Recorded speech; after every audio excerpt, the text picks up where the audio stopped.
The sun had long since dipped below the horizon, painting the sky in hues of orange and purple.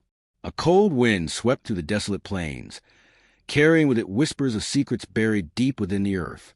The old barn stood at the edge of town, its weathered wooden walls leaning precariously as if held together by nothing more than time's forgotten grace. No one visited the old barn anymore, not since the day they found Sheriff Tom Hargrove's horse lying dead just outside its creaking doors. It was said that something unnatural lingered there, a presence that made even the bravest cowboys hesitate before venturing too close. But then, on nights when the moon hung low and full over the desert, people swore they could hear a rooster crowing loud and clear at midnight. Not just any rooster, mind you. This one seemed to carry the weight of 1,000 untold stories in each of its calls. And so the legend grew. Some claimed it was the spirit of an outlaw who met his end inside those rotting walls. Others whispered about cursed artifacts hidden beneath the barn's floorboards. But no matter how curious or bold someone might be, nobody dared to investigate. Little did they know, the truth was far stranger and darker than anything their wildest imaginations could conjure. The town of Redstone Creek wasn't much to look at.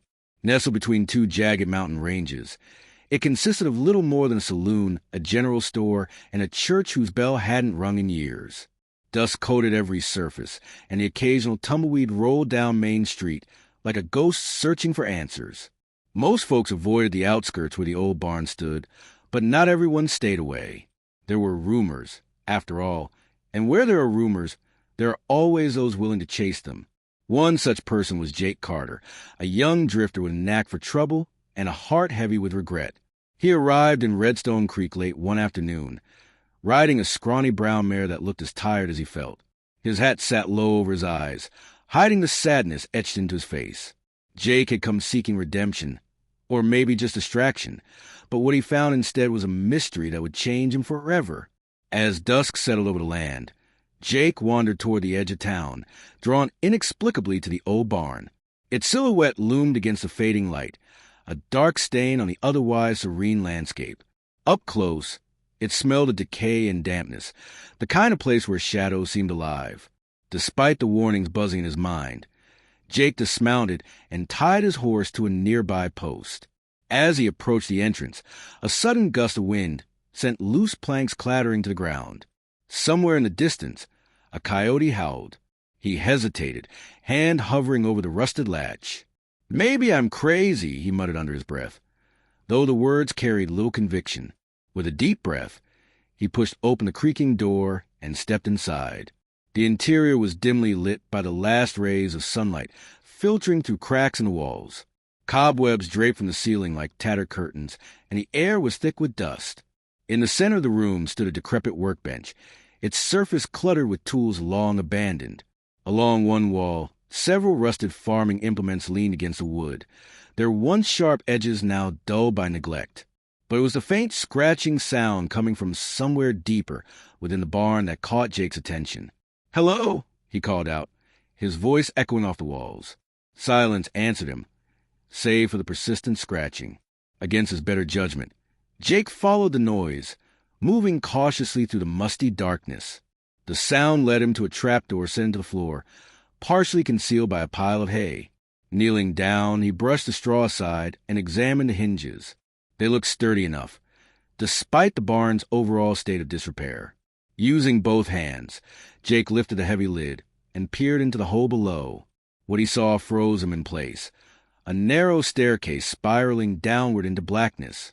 A chill ran down his spine, but curiosity outweighed fear. Grabbing a lantern from the workbench, he lit it and descended into the unknown. Each step creaked beneath his boots, amplifying the eerie silence around him. When he finally reached the bottom, he found himself in a small underground chamber illuminated only by the flickering light of his lantern. The walls were lined with shelves, most of which were empty, though a few still held jars filled with strange contents, preserved animals, herbs, and liquids of indeterminate origin. At the far end of the room, a large chest sat propped open, revealing stacks of yellowed papers and faded photographs. Jake moved closer, examining the items inside. One photo, in particular, caught his eye. It depicted a group of men standing proudly beside the barn, their faces stern yet triumphant. Among them was a man wearing a sheriff's badge, a younger version of Sheriff Tom Hargrove. Beneath the image, written in shaky handwriting, were the words, asterisk, "The day we sealed away the rooster." Asterisk, what does that mean? Jake murmured, his fingers tracing the letters. Before he could ponder further, the sound of footsteps echoed behind him.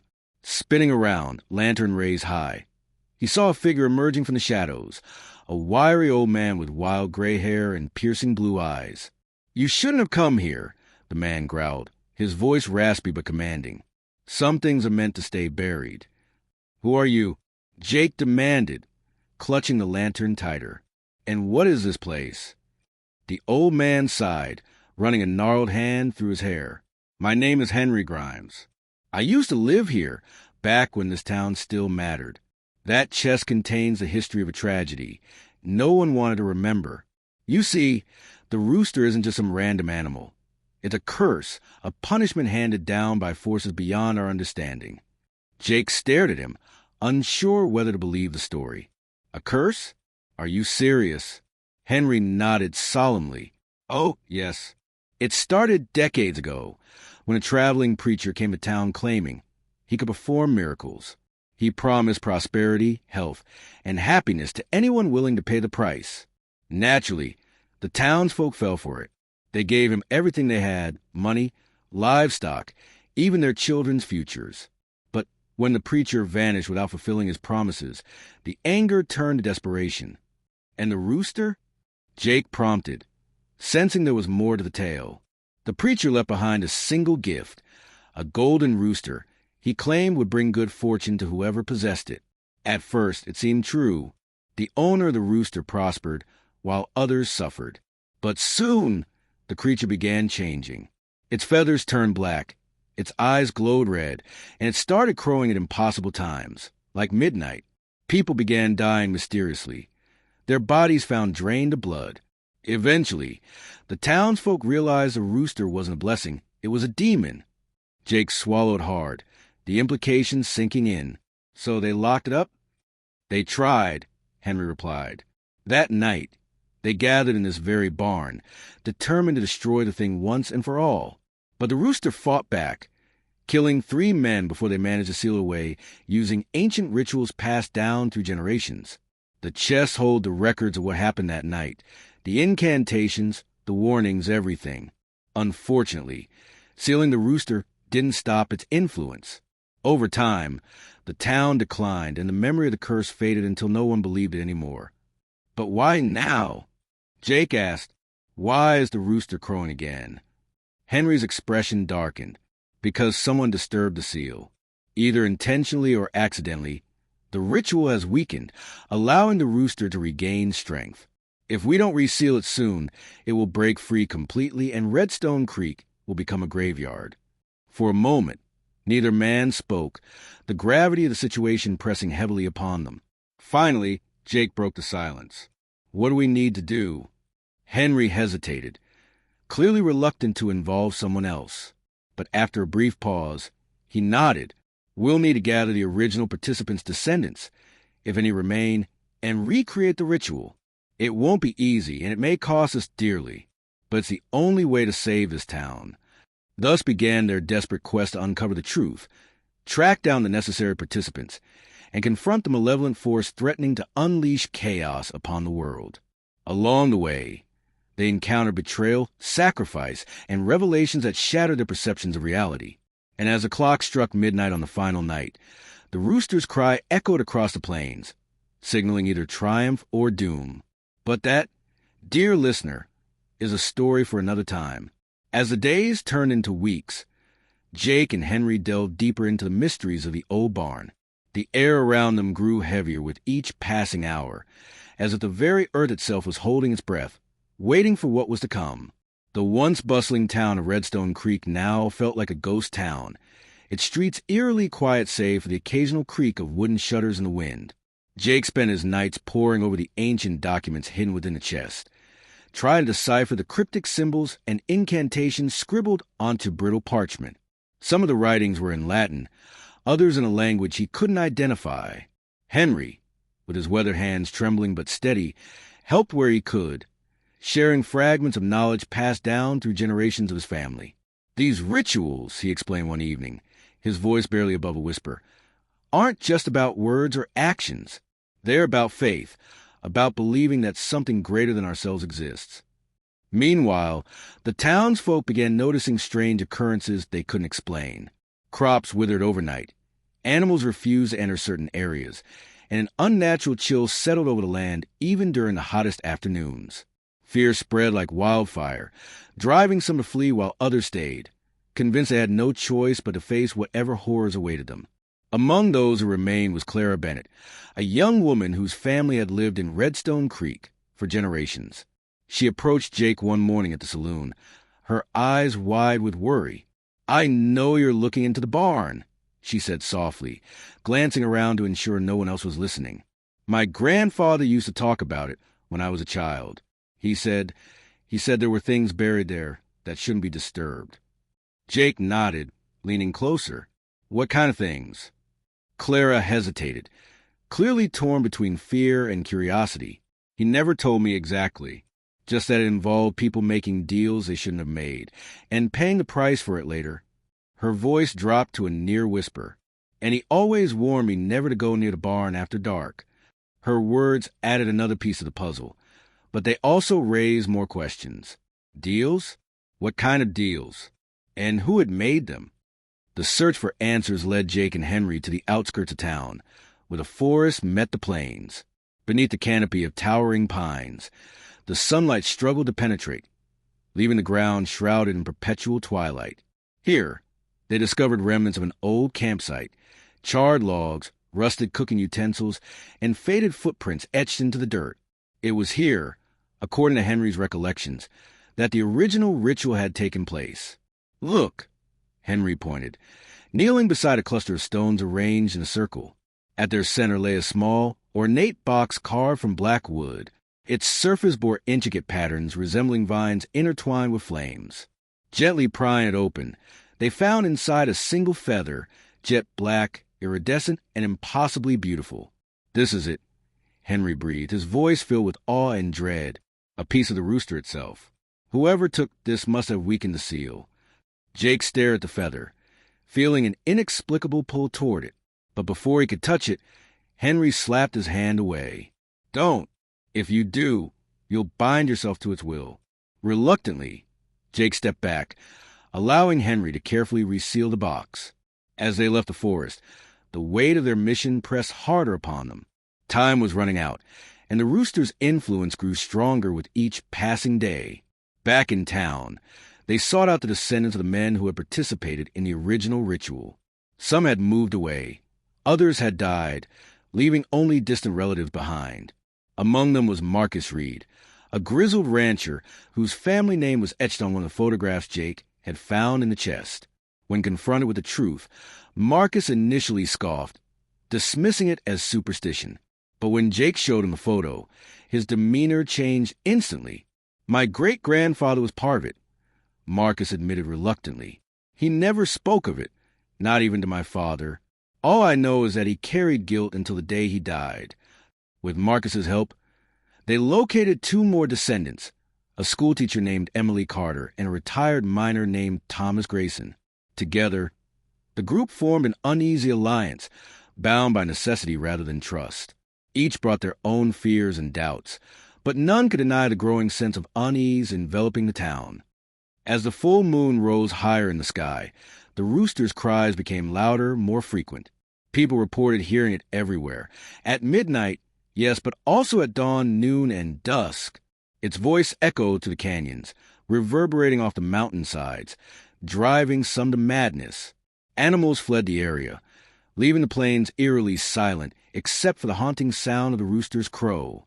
Finally, the night arrived when the ritual would either succeed or fail completely. Under the pale light of the moon, Jake, Henry, Marcus, Emily, and Thomas gathered at the old barn. Inside, they prepared the space according to the instructions written in the ancient texts, drawing sigils on the floor with powdered herbs, lighting candles in specific patterns, and reciting prayers in languages long forgotten.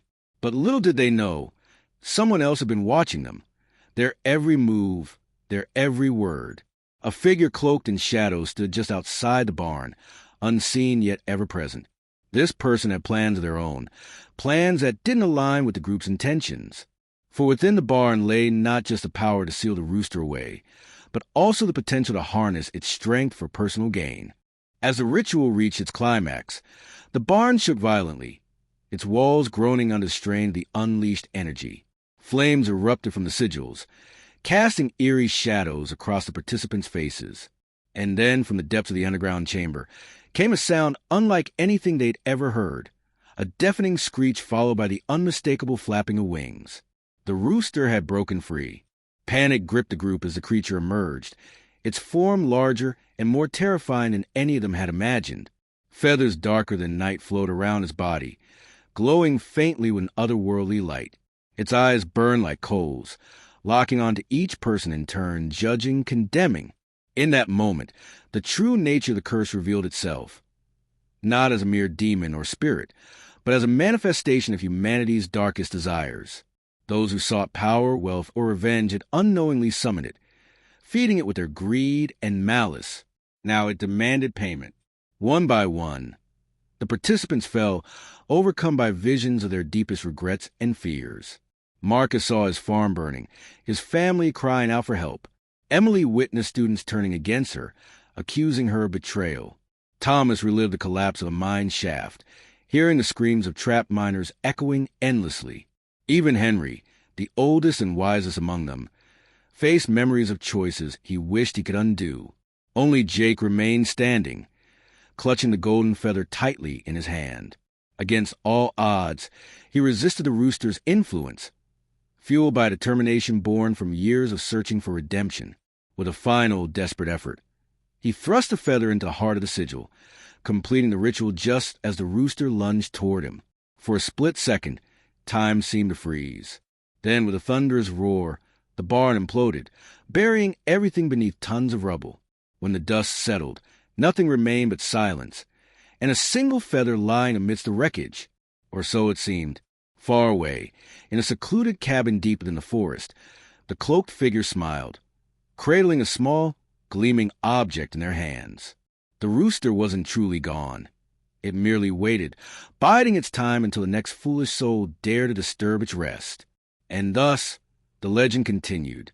The sun rose over Redstone Creek the morning after the ritual, painting the sky in hues of gold and crimson. The townsfolk awoke to an unnatural stillness, a silence so profound it felt almost oppressive. Dust hung heavy in the air, undisturbed by even the faintest breeze. For a time, it seemed as though the world itself had paused, caught between breaths. Jake stirred beneath the tattered blanket he'd thrown over himself the night before. His body ached from the strain of the previous evening's events, but his mind was sharp, replaying every moment of the confrontation with the rooster. He sat up slowly, wincing at the pain in his shoulder, where the creature's claw had grazed him. The wound wasn't deep, but it throbbed with a cold fire that no amount of whiskey or sal could dull. Around him, the remnants of the old barn lay scattered across the landscape like broken bones.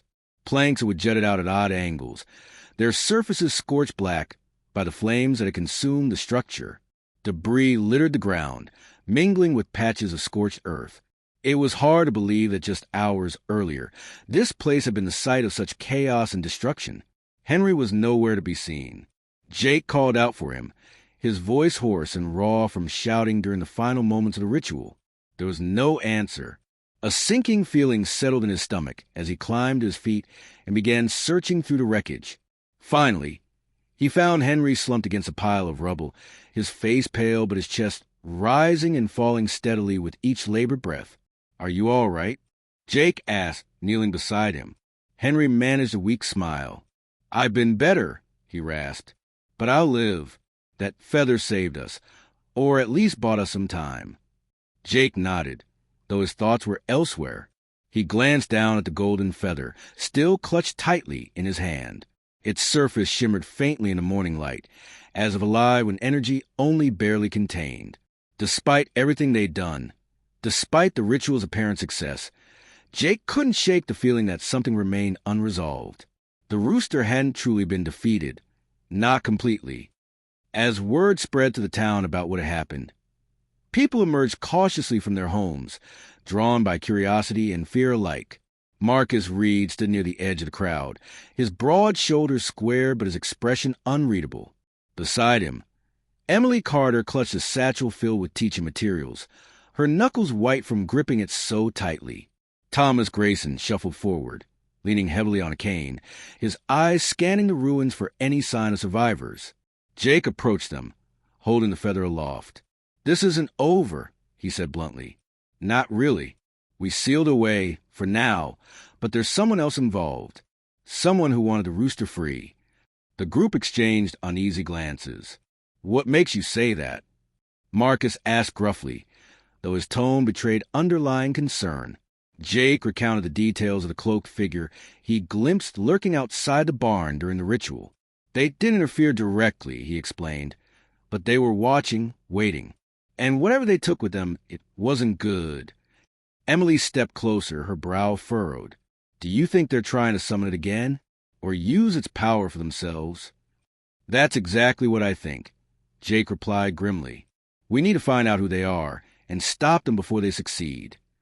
Henry interjected then, his voice stronger than before. "If we're going to track them down, we'll need more than just suspicion. We need evidence. Start with the descendants, the ones we gathered here tonight. They might know more than they're letting on." Marcus scowled. "You mean accuse my family of being involved in this mess? After everything they sacrificed to seal the rooster away?" "I'm not saying anyone's guilty," Jake countered quickly. "But secrets have a way of surfacing when you least expect them. If we're serious about stopping this thing once and for all, we can't afford to overlook anything." Reluctantly, the others agreed. Over the next few days, they questioned each descendant individually, probing gently but persistently for any information that might lead them to the mysterious figure. Some offered little more than vague memories passed down through generations. Others revealed surprising details about their ancestors' involvement in the original ritual. It was Thomas Grayson who provided the breakthrough. While rummaging through an old trunk in his cabin, he unearthed a faded journal belonging to his great-grandfather. Within its pages were sketches of symbols identical to those used in the ritual, and one chilling entry. Asterisk, the key lies within the forest, hidden beneath the roots of the ancient oak. Asterisk, the ancient oak, Jake repeated aloud, staring at the words. "Where is it?" Thomas hesitated, clearly reluctant to share the location. "It's deep in the woods, beyond the eastern ridge. My grandfather warned me never to go there. It's cursed land. But it's our best lead," Emily pointed out. "If whoever's behind this knows about the oak, they might already be there." With little choice but to act, the group set out toward the forest under cover of darkness. The journey was arduous, the path treacherous, but none of them spoke of turning back. As they neared the base of the eastern ridge, the air grew colder, heavier, charged with an energy that made the hairs on their arms stand on end. At last, they reached the ancient oak. Its massive trunk twisted upward like gnarled fingers reaching for the heavens, its branches casting long, spindly shadows across the ground. Beneath the tree, nestled among tangled roots, lay a stone altar carved with intricate designs matching those in the journal, and standing before it was the cloaked figure. The confrontation was swift and brutal. The figure turned as they approached, revealing a gaunt face framed by stringy black hair. Their eyes gleamed with an unnatural intensity, reflecting both madness and purpose. In their hands they held a small, ornate box identical to the one Jake and Henry had discovered in the forest weeks earlier. "You shouldn't have come here," the figure hissed, their voice low and menacing. "None of you understand what you've unleashed. This power belongs to me, to us."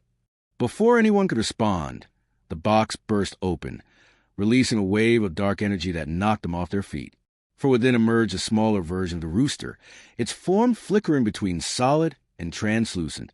Unlike the monstrous creature they'd faced at the barn, this one seemed younger, less corrupted, yet equally dangerous. "This is its essence," the figure explained, advancing slowly. "With it, I can control the rooster fully, bending it to my will.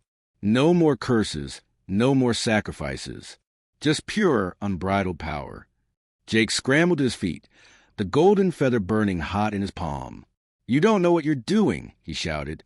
"That thing will consume you and everyone else." The figure laughed, a sound devoid of humor. "Let it try." With a sudden motion, they flung the essence toward the sky, where it expanded rapidly, coalescing into the full form of the rooster once more. This time, however, it didn't attack immediately.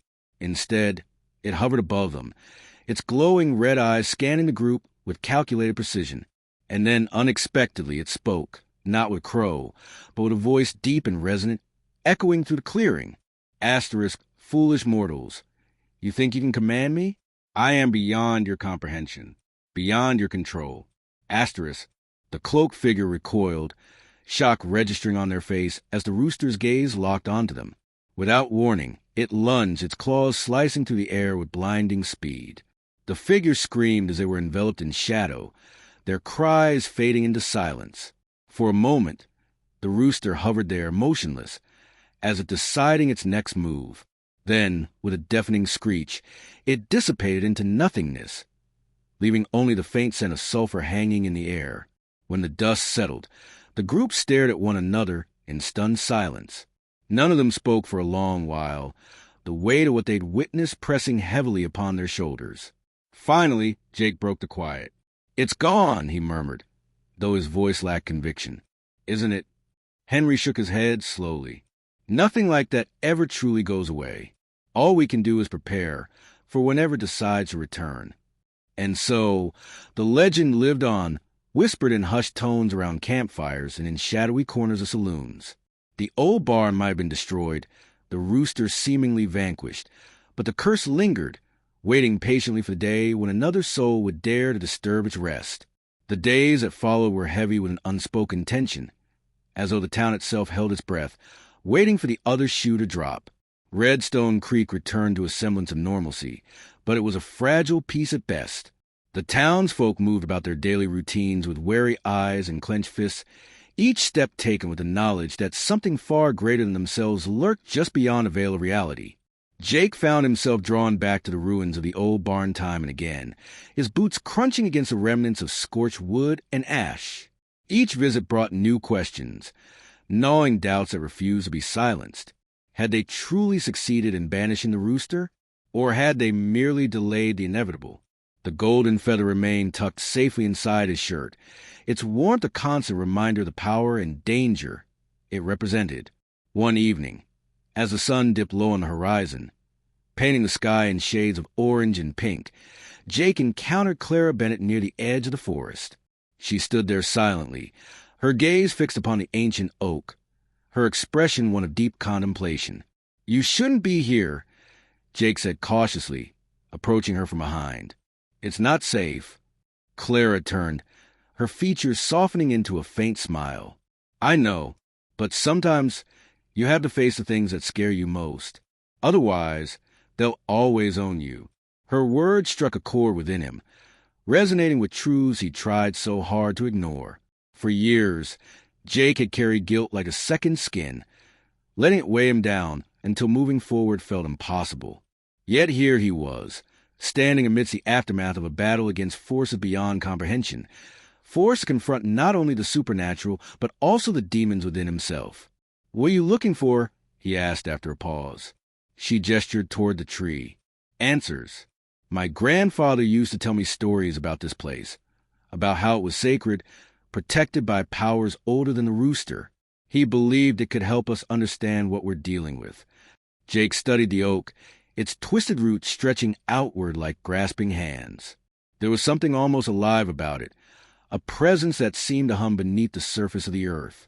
"If your grandfather knew so much," he said slowly, "why didn't he warn anyone sooner?" Clara sighed, her shoulders slumping slightly. "Because he thought it was too dangerous. Too many secrets buried too deeply. By the time he realized the truth, it was already too late." Her admission hung between them, heavy with implications. Secrets. That word echoed through Jake's mind, tying together threads of suspicion and doubt that had been growing since the night of the ritual. Secrets tied not only to the descendants, but also to the very land itself. As the weeks passed, Jake and Henry delved deeper into the mysteries surrounding the ancient oak. They scoured every available resource, books, journals, oral histories, searching for any clue that might shed light on its significance. What they uncovered both fascinated and terrified them. The oak, it seemed, was no ordinary tree. According to legend, it had been planted centuries ago by a tribe of Native Americans who revered it as a gateway between worlds. Beneath its roots lay a network of tunnels and chambers, some natural, others crafted by human hands. These spaces serve as conduits for energies both benevolent and malevolent, depending on those who sought them out. But there was more. Among the artifacts discovered during their research was a map etched onto a piece of leather, depicting a series of symbols leading away from the oak and into the heart of the mountains. At the center of the map was a single word, Abyssus. Abyssus, Henry murmured, tracing the letters with trembling fingers. It means the abyss in Latin. Whatever lies ahead, it won't be easy. Jake nodded grimly. And whoever took the essence of the Rooster, they're headed there now. We need to find them before they unleash whatever's waiting down there. Thus began another journey, this one fraught with peril and uncertainty. Guided by the map, Jake, Henry, Marcus, Emily, and Thomas ventured into the mountains, their path marked by landmarks described in the legends. Along the way, they encountered challenges that tested their resolve. Treacherous cliffs, venomous snakes, and weather that shifted unpredictably from searing heat to biting cold. Yet none of these trials prepared them for what awaited at the end of their journey. Deep within the mountain, hidden behind layers of rock and earth, lay a cavern unlike anything they'd ever seen. Stalactites and stalagmites jutted upward and downward in intricate patterns, their surfaces glittering with mineral deposits that cast rainbows across the walls. In the center of the cavern stood a massive stone pedestal, atop which rested a crystal sphere pulsing with inner light. And standing before was the cloaked figure. This time, however, they weren't alone. Surrounding them were figures cloaked in similar attire, their faces obscured by hoods. Together, they formed a circle around the pedestal, chanting in a language neither Jake nor his companions understood. The air vibrated with their voices, creating a pressure that pressed against their eardrums and chests. Before anyone could react, the cloaked leader raised their arms, summoning the essence of the Rooster once more. This time, however, the creature emerged fully formed, its black feathers shimmering with dark energy. Unlike before, it showed no signs of resistance or hesitation. Instead, it knelt before the leader, bowing its head in submission. "What is happening?" Emily whispered, her voice barely audible over the chanting. "They've completed the ritual," Henry replied, his tone grave. "They've bound the Rooster to their will, or at least they think they have." Jake stepped forward, the golden feather glowing brighter with each passing second. "We can't let this stand," he shouted, drawing his revolver and firing a shot into the air to disrupt the ceremony. Chaos erupted instantly. The cloaked figures scattered, some attacking while others attempted to protect the pedestal. The Rooster rose into the air, its wings beating furiously, sending gusts of wind tearing through the cavern. Jake and his companions fought valiantly, using every trick and weapon at their disposal to hold off the attackers. But even as they battled, a terrible realization dawned upon them. The Rooster wasn't acting under duress. It wasn't resisting. On the contrary, it seemed almost pleased. Its eyes glowed brighter, its form expanding until it filled the entire cavern. And then, with a voice that shook the foundations of the mountain, it spoke. "Fools! You believe yourselves worthy of my power? None of you are fit to wield it. Not even you." The cloaked leader recoiled, horror replacing triumph in their stance. "No, you promised."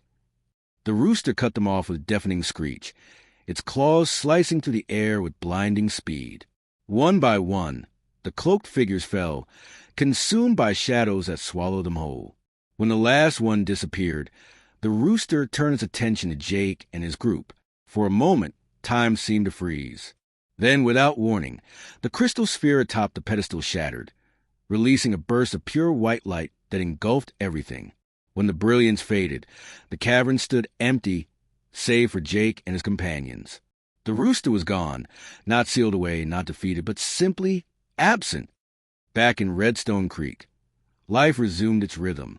People rebuilt what had been destroyed, healed what could be mended, and remembered those who couldn't. Jay kept the golden feather close, knowing it represented not just power but responsibility. The curse hadn't ended. It had merely transformed, shifting its focus to new targets, new victims. And somewhere deep within the mountains, or perhaps beyond the stars, the rooster waited, biding its time until the next chapter of its story could begin.